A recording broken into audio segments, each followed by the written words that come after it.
এই প্রথমবার কমলপুর সত্যি সত্যি বিজেপির কমলের পুর না আমাদের রাজন্যবর্গ ত্রিপুরার কমলপুর, এই কমলপুরে প্রথমবার বক্তব্য রাখার সুযোগ পেয়েছি। কমলপুর মানে সাহিত্য, সংস্কৃতি এবং শিক্ষায় এই রাজ্যের বহু মহকুমার থেকে এগিয়ে আছেন কমলপুরবাসীরা।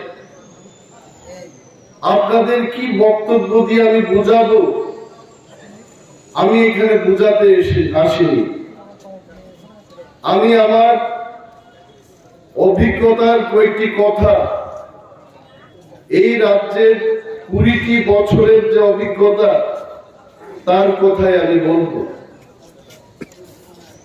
এই এলাকার মানুষ, সারা ত্রিপুরার মানুষ আজকে একটা রাজনৈতিক দিশাহীন অবস্থার মধ্যে আমরা দাঁড়িয়ে আছি। পরিবর্তন করতে হবে। 25 বছরের বামপন্থীদের শাসনকে পরিবর্তন করে একটা নতুন সরকার ত্রিপুরায় মানুষ আনার লক্ষ্যে 2018 সালে বিজেপিকে ক্ষমতায় বসিয়েছে। অনেক আশা ছিল মানুষের, বেকার যুবক যুবতীদের আশা ছিল যে বিজেপি সরকারে এলে বিজেপির দেওয়া প্রতিশ্রুতির মতো 50,000 মানুষের প্রতি বছর চাকরি হবে। সুন্দর কথা বলেছিলেন সেদিন বিজেপির যিনি সর্বভারতীয় নেতা সুনীল দেওধর, মিস কল দিলেই চাকরি হবে, অ্যাপ্লিকেশন জমা দেওয়ার কোনো দরকার নেই, শুধু মোবাইলটা হাতে নেবেন, একটা মিস কল দেবেন, আপনার যোগ্যতা অনুযায়ী চাকরি হয়ে যাবে। মানুষ অত্যন্ত আনন্দিত ছিল এবং সেই আশায় বিজেপিকে ক্ষমতায় বসিয়েছে। আজকে প্রায় 5 বছর শেষ। যিনি সেই দিনের কান্ডারি ছিলেন বিজেপির মুখ্যমন্ত্রী বিপ্লব কুমার দেব, উনি দিল্লি থেকে হেলিকপ্টারে এসেছিলেন এবং প্যারাট্রুপার্সের মতো আকাশ থেকে ওনাকে নামিয়ে বলা হলো, এই হবে ত্রিপুরার তোমাদের আগামী দিনের মুখ্যমন্ত্রী। মানুষ বিপ্লব বাবুকে বুকে টেনে বলেছে, হাই বাবু, তুমি আমাদের এই বিপদ থেকে মুক্ত করবে, বেকারত্বের জ্বালা থেকে আমাদের মুক্তি করবে, আমাদের অন্যের সংস্থান করে দেবে। যে রাজ্যে গণতন্ত্র ধ্বংস হয়ে গেছে বলে গণতন্ত্রকে আনবে, তার কামধারী তুমি হবে। কিন্তু হলোটা কি? আজকে বিরোধী দল বক্তৃতা করতে পারছে না। যেখানে আমি বামপন্থীদের ভালো বলে বলছি না, কিন্তু 25 বছরের বামপন্থীদের আমলে বিরোধীরা বক্তব্য করতে পারত, পথসভা করতে পারত, রাস্তায় মিছিল করতে পারত। কিন্তু আজকে বিজেপির গণতন্ত্রের শাসনে বিরোধী দলকে মিছিল মিটিং করতে দেওয়া হচ্ছে না। 20 বছরের মুখ্যমন্ত্রীকে ইট পাটকেল দিয়ে ছুড়ে বলা হচ্ছে তুমি মিটিং করতে পারবে না। তাহলে আপনারাই বলুন, গণতন্ত্র নেই বলে আপনারা গণতন্ত্র আনার জন্য বিজেপিকে বসিয়েছেন। আজকে সেই বিজেপি বাইক বাহিনী লেলিয়ে আমাদের মিটিং করতে দিচ্ছে না। তাহলে 5 বছরে যে তার এত অহংকার, এই অহংকারীকে যদি আমরা আরো 5 বছর বসিয়ে দেওয়ার ক্ষমতা দেই, এই অহংকারী দল আমাদের কাউকে ছাড়বে না, এই কথা মনে রাখবেন। সেখানে দাঁড়িয়ে কিপ্রামত চেষ্টা করছে আমরা 25 বছরের সিপিএম কে দেখেছি, 30 বছরের কংগ্রেস শাসনকে দেখেছি, 5 বছরের ত্রিপুরায় বিজেপির শাসনকে আমরা দেখেছি। আমরা দেখেই বলেছি এইবার মানুষের সত্যিকারের মুক্তির যে পথটা খুঁজে আনবে সেটা মহারাজ প্রদ্যুৎ কিশোর মানিক্যদেব বর্মাই পারবে। এবং যারা আজকে বলছে যে তিপ্রা মত হচ্ছে তিপ্রাসাদের দল, এখানে বাঙালি, মণিপুরি, মুসলিম কোন জাতি গোষ্ঠীর জায়গা নেই, আমি আপনাদের আজকে সেই দিকে একটু আলোচনা করব। তিপ্রাদের বাঙালিদের সাথে কোনো প্রবলেম নেই, আজকেও নেই। ইতিহাস আপনারা পড়ুন, ইতিহাসের দিকে তাকিয়ে দেখুন, বাঙালিদের সাথে এই রাজ্যের তিপ্রাসাদের কোনো প্রবলেম ছিল না, আগামী দিনও থাকবে না। যারা বলছে যে তিপ্রা মতা ক্ষমতায় এলে যারা বাংলাদেশ থেকে এসছেন তারা ত্রিপুরায় থাকতে পারবে না, এটা কাদের কথা? এটা কি তিপ্রা মথার কথা? এটা কি মহারাজার কথা? এই কথা হচ্ছে যারা তিপ্রা মথার ভয়ে ত্রিপুরা রাজ্য থেকে আগামী 1.5 মাসের মধ্যে পালিয়ে যেতে হবে, তারাই এই কথা বলছে, এটা আমাদের কথা নয়। রাজন্য আমলে এই ত্রিপুরা রাজ্যে আমরা তিপ্রাসাদের সংখ্যা গরিষ্ঠতাই ছিলাম, এটা আপনারা কেউ অস্বীকার করতে পারবেন? মহারাজা বীরচন্দ্রের কথাই বলুন, মহারাজা রাধা কিশোর মানিকের কথাই বলুন, মহারাজা বীর বিক্রমের কথাই বলুন, এই পার্বত্য ত্রিপুরায় তিপ্রাসাদের সংখ্যা গরিষ্ঠতা ছিল। এবং সেই কালে আমাদের এই ত্রিপুরা রাজ্যে রাজার শাসনকালে যারা বাঙালিরা ছিলেন আপনারা সংখ্যার লঘু ছিলেন। সেই কালে আপনাদের উপর আমরা আক্রমণ করিনি, আপনাদের নিজের ভাইয়ের মতো, বন্ধুর মতো করে আমরা একই সম্প্রদায়ের সম্প্রীতি রেখে আপনাদের সাথে আমরা চলেছি। আজকে এই ত্রিপুরায় ঐতিহাসিক কারণে ত্রিপুরা রাজ্যে তিপ্রাসাদের সংখ্যা লঘু হয়ে গেছে, এখন আমরা কেন আক্রমণ করব?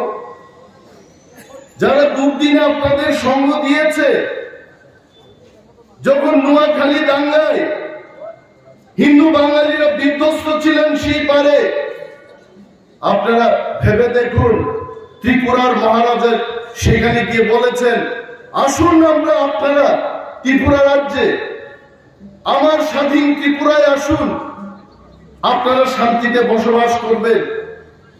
তিপ্রাসাদের জায়গা করে দিয়েছে, আপনাদের অন্যের সংস্থান করে দিয়েছে।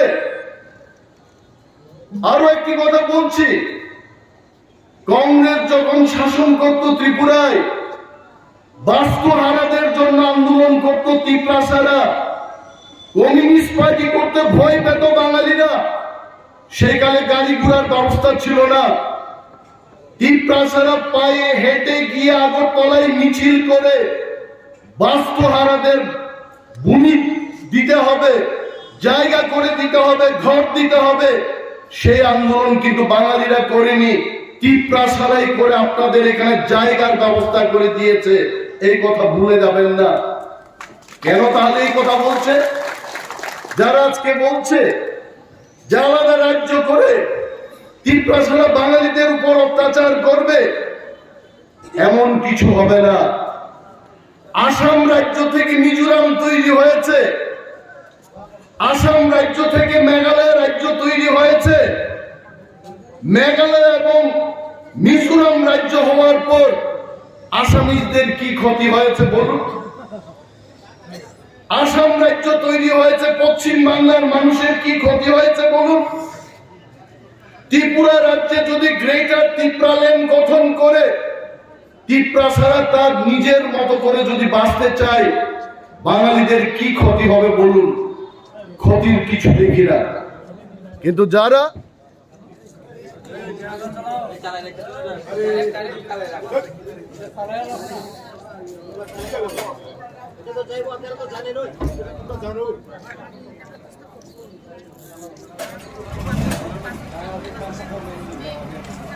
কিন্তু যারা জানে যে ত্রিপুরা রাজ্যের মানুষ তাদের বিপক্ষে গেছে, ক্ষমতায় আর ফিরতে পারবে না, তারাই আজকে মানুষকে বোঝাতে চেষ্টা করছে যে এই ত্রিপুরায় গ্রেটার ত্রিপুরাল্যান্ড হলে বাঙালিদের বিরুদ্ধে যাবে। বাঙালিরা আমাদের বন্ধু ছিল, আজকেও বাঙালিরা আমাদের বন্ধু এবং ভবিষ্যতেও বাঙালিরা আমাদের বন্ধুই থাকবে। পাহাড়ি বাঙালি, ত্রিপুরা এবং বাঙালি একই বৃন্তের দুইটি কুসুম, এটাকে কেউ আলাদা করতে পারবে না। গ্রেটার ত্রিপুরাল্যান্ড হলেও আমরা একভাবেই থাকবো, একসঙ্গেই থাকবো। এটাকে তারা অপপ্রচার করে মানুষের মধ্যে ভয় ঢুকিয়ে বলতে চেষ্টা করছে এটা ত্রিপ্রাসাদের রাজ্য হবে, সেখানে বাঙালি, হিন্দুস্তানি, মুসলিম তাদের কোনো জায়গা থাকবে না। আসুন এই ত্রিপুরা রাজ্যে 70 বছর 75 বছরে আমাদের এডিসি দিয়েছে, এডিসি কে টাকা দেওয়া হচ্ছে না। আমরা চিৎকার করছি, দাবি তুলছি। এই এডিসি অটোনমাস ডিস্ট্রিক্ট কাউন্সিলে বসে আমরা দেখেছি যেখানে রাজ্যের বাজেট 26,800 কোটি টাকা, সেখানে 35% মানুষ যারা টিটি এডিসি এলাকায় বসবাস করছেন তাদের জন্য মাত্র 2% বাজেট দেওয়া হচ্ছে 619 কোটি টাকা। এই টাকা দিয়ে আমরা কি উন্নয়ন করব? 500 কোটি টাকা আমরা ব্যয় করছি পেনশন, বেতন, কর্মচারীদের দিয়ে ইত্যাদি দিয়ে। এই 500 কোটি টাকা আমরা খরচ করছি, 119 কোটি টাকা দিয়ে সমগ্র ত্রিপুরার 3/2 অংশকে আমরা কি করে উন্নত করবো আপনারাই বলুন।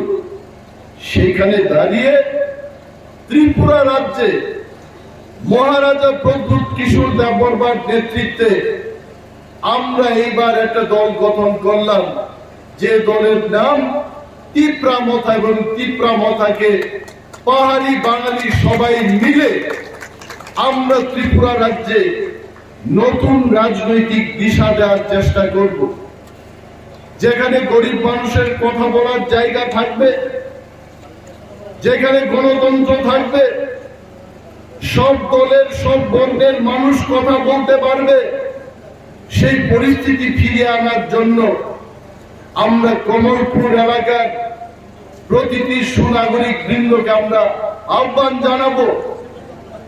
আমরা সেই সরকারকে বর্জন করব যারা ডাবল ইঞ্জিনের কথা বলে, প্রতি ঘরে সুশাসনের কথা বলে শুধু পোস্টারিং করেছে। সেই দিন দেশের প্রধানমন্ত্রী নরেন্দ্র মোদী এসেছিলেন আস্তাবল ময়দানে। ত্রিপুরা রাজ্যের যুবক যুবতীদের জন্য কি হবে, আমার ত্রিপুরা রাজ্যের লক্ষ লক্ষ মানুষের কি ভবিষ্যৎ হবে, তার একটি কথা উনি উল্লেখ করেননি। এসেছিলেন সেই দিন ভারতবর্ষের স্বরাষ্ট্রমন্ত্রী অমিত শাহ, উনার মুখেও সেই দিন ত্রিপুরা রাজ্যে আগামী দিন তাদের কি পরিকল্পনা রয়েছে সেই কথার কোনো উল্লেখ করেননি। কিন্তু একটা জিনিস আপনাদের আমি বলবো, মনে হয় এটা গ্রাম্য বাংলায় বললে ভালিব। আগে আসামের তৎকালীন ফাইন্যান্স মিনিস্টার হেমন্ত বিশ্ব শর্মা ছিলেন 2018 সালে। উনি কইছিলেন যে আমার বক্তৃতা রেকর্ড করুন, ত্রিপুরা রাজ্যে যদি আমরা 6 লক্ষ বেকারকে চাকরি না দিই পার্লামেন্টে এমন অবস্থা করেন যে আমরা যেন মানুষের কাছে যাইতে না পারি। সেই দিন আসামের সেই অর্থমন্ত্রী, এখন মুখ্যমন্ত্রী আসামের, উনি রথের যাত্রায় আইছেন, বেকারদের একটা কথা নাই। 10,323 জন কর্মচারী যাদের চাকরি চলে গেছে, সেই দিন হিমন্ত বাবু বলেছিলেন যে ল ডিপার্টমেন্টের কাছে ফাইলটা চলে গেছে, নির্বাচন শেষেই ল ডিপার্টমেন্ট থেকে এই ফাইলটা বেরিয়ে এলেই নাকি 10,323 জনের চাকরি আবার হয়ে যাবে। কোথায় সেই চাকরি হলো? মিথ্যা কথা বলেছেন সেই দিন হিমন্ত বাবুরা। আরো বলেছেন যে রেগার শ্রমিক, রেগার কাজে যারা যুক্ত এবং সর্বশিক্ষার কর্মচারীদের চাকরি পাকাপাকি হয়ে যাবে। 5 বছরে কি হইছে না।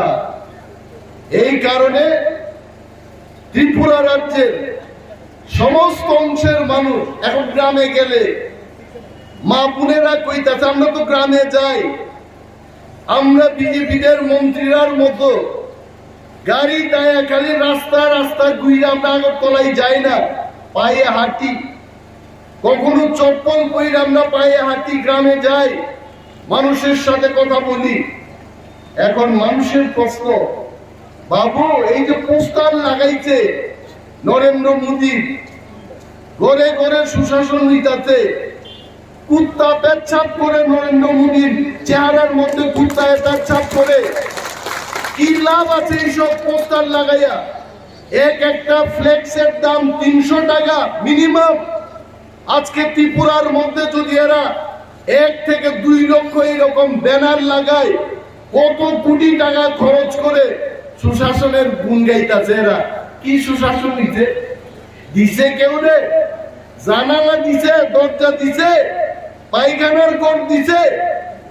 আরে বিজেপির আমলে বিজেপির নেতারা, আজকে এখানে একজন বিজেপির নেতা প্রশান্ত সিংহ, আমার জানা মতো এই লোকটা সিগার বিড়ি খাওয়ানোর টাইমের কোনো পাওয়ার ছিল না, আজকে 2 তালা বাড়ি করতে। এটা কার টাকা? জনগণের লেট্রিনের টাকাই, সেটা খাই নিচ্ছে সব, লেট্রিন পাইছে না মানুষ। তারপরেও কয় আমরা সুশাসন করছি। কি সুশাসন হইতে? সুশাসন তখনই হইতো যদি প্রত্যেক বছর 50,000 বেকারের রোজগার হইতো। তখন আমরা কইতাম না বিজেপি আসার পর আমার এই ত্রিপুরা রাজ্যের মধ্যে 2-3 লক্ষ বেকারের চাকরি হইছে না। ত্রিপুরার পূর্বতন মুখ্যমন্ত্রী বিপ্লব বাবু কইছেন, একদিন আমি টিভি খুইলা দেখি হিন্দিতে কইতাছেন ত্রিপুরা মে যাহা জায়গা, আমার তো মাথা খারাপ হয়ে গেছে। ত্রিপুরার নাই কোনো সমুদ্র, নাই কোনো বড় নদী, ত্রিপুরার এমন কোন নদী নাই যে নদী অনিমেষ দেববর্মা পাই দিতে পারতো না, এমন কোন বড় নদী নাই ত্রিপুরার মধ্যে। এটার মধ্যে বলে জাহাজ ঢুকলো ত্রিপুরায়।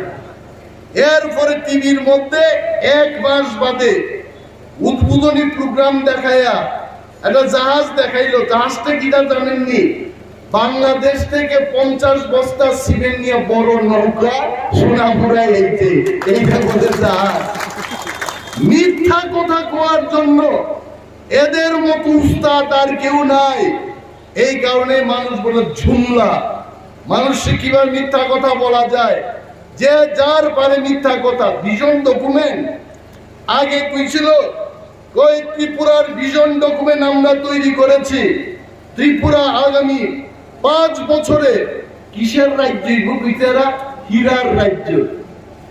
আমি আগে মানিক বাবু যখন মুখ্যমন্ত্রী ছিলেন, মানিক সরকার, তখন ওনারাও বক্তৃতা করতেন ওই ত্রিপুরা স্বর্ণের যুগ, মানে ঘরে ঘরে সোনার সোনা, সোনার কোনো দাম নাই, স্বর্ণ যুগ। এরপরে এরা কইল বিজেপির আমলে বলে হীরার যুগ। আমি আসলে গরিব ঘরের ছেলে, সোনা রূপা কিনার আমার কোনো পয়সা নাই।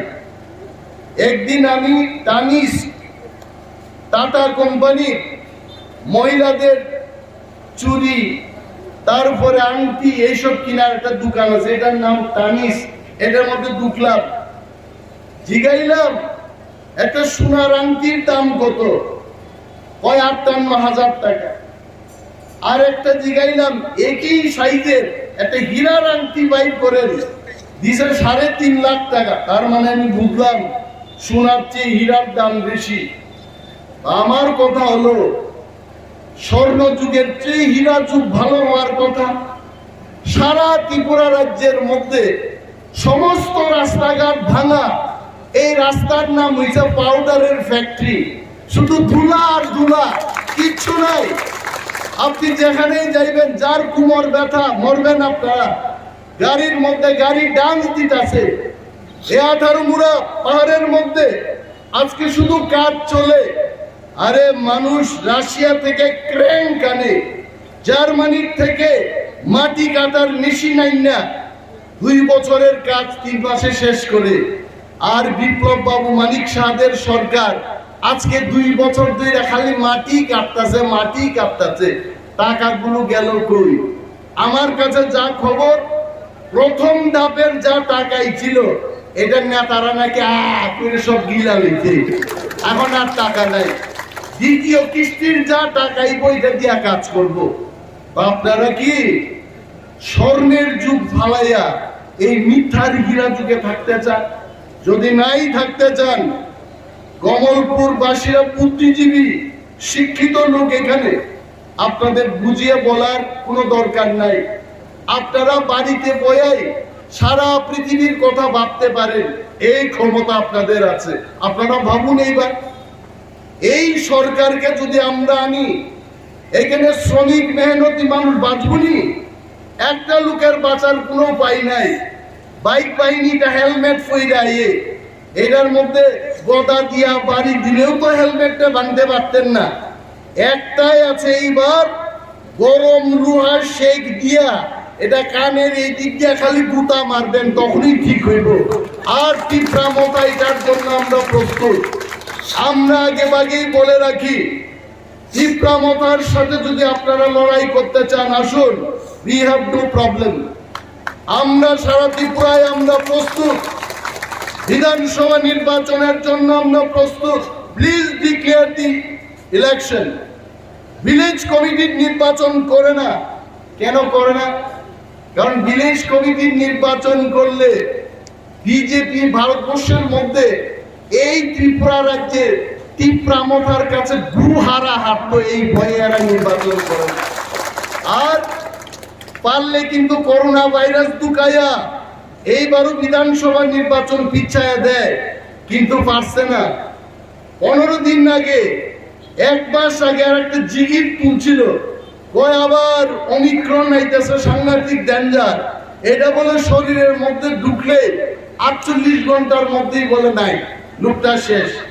তো কই দেখি মানুষ বিনা মাস্ক পইরা খোলা বাজারে পান খাইতেছে, সিগারেট ফুটতেছে, কয়েকটা মানুষ মারা গেল না, পারলো না। আসলে কি জানেননি, এটা ওমিক্রন বা করোনা ভাইরাসের ভয় না, ভয় হয়েছে মহারাজ প্রদ্যুৎ কিশোরের ভয়। এই মহারাজ থাকতে এরা আর ক্ষমতায় এইতো না, বাবুরা বুঝা লইতে। আপনারা লক্ষ্য করবেন, আপনাদের এলাকার মন্ত্রী বাবুর বিরুদ্ধে আমি কথা বলবো না। মন্ত্রী বাবুর বিরুদ্ধে আমার একটাই কথা আছে, এই দুলাবালির রাস্তার মধ্যে আয়া তাইনের উপরে শ্বাসকষ্টের একটা প্রবলেম আছে। এই রাস্তার মধ্যে এত টাইনের শ্বাসকষ্ট আরো বাড়বো। আরে বাবু, অন্তত সারা ত্রিপুরার মানুষের কথা চিন্তা নাই করলেন, অন্তত নিজের বাড়িতে আসার রাস্তা আগরতলা থেকে কমলপুর এটা তো তাড়াতাড়ি ভালোভাবে করতেন। করছে না। কেন করছে না? কারণ আগাম আগেই চেক নিয়ে নিচ্ছে। এখন কইলেও করতো না। कॉन्ट्रैक्टर कोई कॉन्ट्रैक्टर कोई को अरे साहब सब तो आपको दे दिया, अभी वहां से दिल्ली से जब पैसा आएगा तब हम कर देंगे ना, তখন আর কথা কইতে পারে না। কোন আমলে শুনছেন না আপনারা? ডিডব্লিউএস দপ্তরে, ওয়াটার এবং স্যানিটাইজেশন দপ্তরে এই কমলপুর মহকুমায় বহু ইঞ্জিনিয়ার আমার কাছে গিয়ে বলল যে চাকরি রিজাইন দিয়ে দেব যুব মোর্চার লিডাররা কি ইঞ্জিনিয়ারদের চাকরি চায়, টাকা চায়, বা টাকা তুললে আমাদের দিয়া দাও, আমাদের প্রোগ্রাম আছে। এইভাবে যদি সরকার চলে, সরকারের ঘরের তালা ভাঙ্গা অর্থ লুট করছে একমাত্র বিজেপির সরকার, আর কেউ করছে না। বামপন্থীরা খাইছে ঠিকই, কেমনে খাইছে জানেননি? দুধ ছাড়া, দুধ যেখানে গরম করছে এটা সব দুধ খাইছে না বামপন্থীরা, গরম কইরা জাল কইরা খালি উপরের ছানাটা খাইছে সর, হ্যাঁ এটারা খাইছে এরা কায়দা কইরা। আর বিজেপির এরা ছানা টানা আর বুঝে না, এরা দুধ দেখলে এরা খাইলো, সব খায় আসে। মানুষ কিচ্ছু নাই। কমলপুর, কিসের কমলপুর? এটা কি কমলপুর? আমি ভাবছিলাম কমলপুরে গেলে বুঝে একটা ভালো বিল্ডিং ঘর থাকবো, দোকানপাট থাকবো। এইটা তো ৮৮ বছরের বৃদ্ধা মহিলার চেহারার মতোই নিচে কমলপুর। এইখানেই কমলপুর, এইখানেই মন্ত্রীরা কই জানি পাঠাইছিল কুইন পাইনাপেল কমলপুর থেকে 2 ট্রাক না 3 ট্রাক পাঠায় স্বপ্ন দেখাইছিল যে সৌদি আরবে কমলপুরের আনারস যাইব, কমলপুরের আনারস চাষিরা এখন কোটিপতি হইব। 5 ট্রাক পাঠায় আর এখন ট্রাকের নাম গন্ধ নাই। কি দেশে এইরকম জুমলা আমরা চাই না। আমাদের তীব্রামথার পরিষ্কার বক্তব্য, বেকারদের কর্মসংস্থান আমরা করব। ত্রিপুরা রাজ্যে সমস্ত অংশের মানুষের মধ্যে সম্প্রীতি আমরা রক্ষা করব। ত্রিপুরাদের অধিকার ত্রিপুরাদের হাতে তুলে দেব। বাঙালিদের অধিকার বাঙালিদের হাতে সুরক্ষিত থাকবে। কেউ খাওয়ায় ত্রিপুরারা খাওয়া দেওয়ার জন্য বাঙালির পকেট কাটতেই নাকি? কাটতেই তো না, দিল্লির সরকারি ব্যবস্থা করে দিব। মিজোরামের টাকা কি ত্রিপুরার মানুষের পকেট কাটতে মিজোরামে যায় না। এখানে যদি 2টা রাজ্য হয়, এটা কেন্দ্রীয় সরকারের টাকাই চলবে। এখানে আগরতলার মানুষের টাকা কাটটা কমলপুরের জন্য কিছুই তো না। যার যার বাজেট আছে, এটা বুঝতেই বা আমাদের এই কথা। তবে যাই বলুন, এইবার বিশেষজ্ঞদের মত, আমাদেরও মত, তীব্রামথার এই অভিমত যে আগামী বিধানসভা নির্বাচনে আমরা কমলপুর, পানিসাগর, মোহনপুর, কল্যাণপুর, প্রমোদনগর, মাতারবাড়ি ইত্যাদি জেনারেল সিট এবং এসসি সিটে আমরা লড়াই করব। এবং তীব্রামথা এককভাবে এই অঞ্চলের মানুষের সমর্থনে 34 থেকে 38টা সিট আমরা দখল করে ক্ষমতায় আমরা বসব। আর আপনারা প্রস্তুত থাকুন, এই যুদ্ধে আমরা জয়লাভ করে ত্রিপুরার মানুষের অধিকার তাদের হাতে আমরা তুলে দেব। আজকে আমাদের অনেকেই বলে কংগ্রেস আর সিপিএম এর একটা মঞ্চ হইতেছে। রাজনীতিতে মঞ্চ হইতেই পারে। এককালে তো সিপিএম এর গ্রাম প্রধান কংগ্রেসের ওই এলাকার কোন নেতারে কুপাইত রামদাও দিয়ে। সুধীর দাস প্রাক্তন মন্ত্রী মারা গেছেন, সুধীর দাস সুরমা বিধানসভা কেন্দ্রে।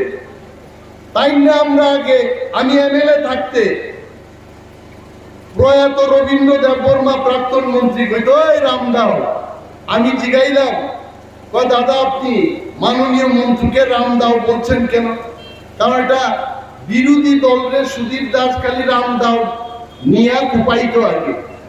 তো কংগ্রেস এবং সিপিএম এর তাদের যে পূর্বের ইতিহাস একজন আর একজনের দেখতে পারত না। কংগ্রেসের আমলেও সিপিএম এর এরারে আর্থিক গুড়া গুইরালি ছিল। সিপিএম এর নেতারা ত্রিপুরা রাজ্য থেকে বাইকা, কেউ কলকাতা, কেউ বাংলাদেশ, কেউ শিলচর, এমনও কেউ বাইকে গেছে ত্রিপুরার থেকে পুনাতে গিয়ে আর আয় না। এই ইতিহাস আপনারা ভুলে যায় না। আমরা এমন কোন অ্যালায়েন্স করব না যে অ্যালায়েন্স এই ত্রিপুরা রাজ্যের ত্রিপ্রাসা এবং বাঙালিদের ক্ষতি হবে। এই ধরনের অ্যালায়েন্স আমরা করব না। আমরা সেই অ্যালায়েন্স করব যে অ্যালায়েন্সটা করে ত্রিপুরা রাজ্যে পার্মানেন্ট কনস্টিটিউশনাল সলিউশন আসবে, যেখানে ওয়াংসা এবং তিপ্রাসাদ চিরতরে যেন আমরা হাসি মুখে থাকতে পারি, এই ধরনের অ্যালায়েন্স আমরা করব। আরে ইলেকশন আইছে দীক্ষা একটা সুরে বাগাইতে গিয়া আর একটা সুরের লোকে আমার অ্যালায়েন্স করতেই গো, এইটা কিন্তু এটা ঠিক না। এটা হারামজাদারে আমরা বাগাইতে গিয়া আর একটা হারামজাদার সাহায্য নিতে দিব, এটা আমাদের লক্ষ্য না। আমরা চাই আমাদের দেশে সেই সরকার হবে কবে যে সরকার মানুষের সাথে কাজ করবে। সেই সরকার একমাত্র তীব্রামথায় আপনাদের উপহার দিতে পারে। কেন আমরা পিছিয়ে করলাম? শ্যামল সরকার এখানে বসে আছে, টকবগে যুবক, গ্রাজুয়েট একটা লোক, সুরমাই কাজ করছে। কেন? আমরা জানি ৭৫ বছরে সুরমা উপেক্ষিত, কিছু একটা হোক। কেন আজকে আমরা বিশ্বজিৎ বাবুদের বলছি আপনারা এগিয়ে চলুন, দিকে দিকে প্রচার করুন, তিপ্রাসা, ওয়াংসা, বুগিসা, থুরুকসা সব একত্রিত ভাবে আমাদের নামতে হবে। আরে মুসলমানদের কথা বলি, আপনাদের প্রিয় খাদ্য হচ্ছে গরু মাংস, এটা সারা বিশ্ববাসী জানে, এটা ত্রিপুরার মানুষ জানে নাকি? কইতে গু রক্ষক বাহিনী তৈরি করেছে গরু রক্ষা করতে। কে আগে রক্ষা করছেন না? কংগ্রেস যখন দেশ চালাইছিল জওয়াহরলাল নেহরু, লাল বাহাদুর শাস্ত্রী, ইন্দিরা গান্ধী, তখন কেন আপনারা গু রক্ষক করছেন না? ক্ষমতাতে বয়ে এখন পিঠে না গরুর মাংস খাওয়া যাবে না। কালকে তো এরা কইতে পারে উত্তর প্রদেশের বিজেপি নেতারা যারা বিয়ে শাদী করে না, যুগি টুগি নাম দেয়, এরা কইব আমরা তো নিরামিষ খাই, মাছও খাওয়া যাবে না। তখন কি অবস্থা হইব? শুকরের মাংস খাওয়া যাবে না এই কথা বলবে তারা, তখন আমাদের কি অবস্থা হবে? এইটা রাজনীতি না। ধর্মের উপর রাজনীতি হয় না। রাজনীতি সেখানেই করতে হবে যেখানে জনগণের স্বার্থে, জনগণের জন্য কিছু একটা পরিকল্পনা করা, কাজ করা, তার লক্ষ্যেই কিন্তু রাজনীতির উত্থান। এবং সেই রাজনীতি তীব্রামথা করবে এবং সেই সরকার তীব্রামথায় আনবে ত্রিপুরা। আরো কিছু কইতাম নি, অনেক কইলাম। আমার বাসাতে ৩টার সময় আরো একটা প্রোগ্রাম আছে। সত্যিই আনন্দিত যে কমলপুরে এই প্রথমবার আপনাদের মাঝে বক্তৃতা করতে পেরেছি। এবং নিশ্চিত থাকুন, মানুষ ভয় পাবেন না। আপনারা নিজের ভোট নিজে দিন, যাকে খুশি তাকে দিন, একটা স্লোগান ছিল। গরিব মেহনতি মানুষের স্বার্থে, রাজ্যের মানুষের স্বার্থে, এটা আমাদের বিনম্র অনুরোধ থাকবে। আপনার ভোট, আপনি ভয় পাবেন না। গণতন্ত্রে আমাদের ভোটাধিকার, এটা ধ্বংস করতে দেবেন না। এই ভোটটা দেবেন, পবিত্র ভোটটা তীব্রামথার পক্ষে দেবেন। এবং প্রতি ঘরে যে সুশাসনের কথা এরা বলছে, এই সুশাসন তীব্রামথা আপনার দরজায় গিয়ে সেই সুশাসন দেবে, এটা আমাদের কথা। এবং কোন মানুষ, কোন সম্প্রদায় সে যেন বঞ্চিত না হয়, তার অঙ্গীকার নিয়ে আমরা কাজ করছি, এটা আমাদের প্রতিশ্রুতি থাকবে। মহারাজ প্রদ্যুৎ কিশোর মানিক্য আমার বক্তব্যের আগে আমাকে ফোন করেছেন যে কমলপুর বাসীদের জন্য আমার অসংখ্য ভালোবাসা, এটা জানাবে। আমি যদিও শিলংয়ে আছি এখন, এবং নির্বাচনের সময় উনি এখানে আসবেন, ক্যাম্পেইন করতে আসবেন, এবং আপনাদের মাঝে উনি কথা বলবেন। এবং ওনার এই শুভেচ্ছা দিয়ে আমি আমার বক্তব্যকে দীর্ঘায়িত করছি না। এই কয়েকটি কথা বলে আমি আমার বক্তব্য শেষ করছি। তীব্রামথায় প্রথম, গোপাল রায় প্রথম। জয় হিন্দ।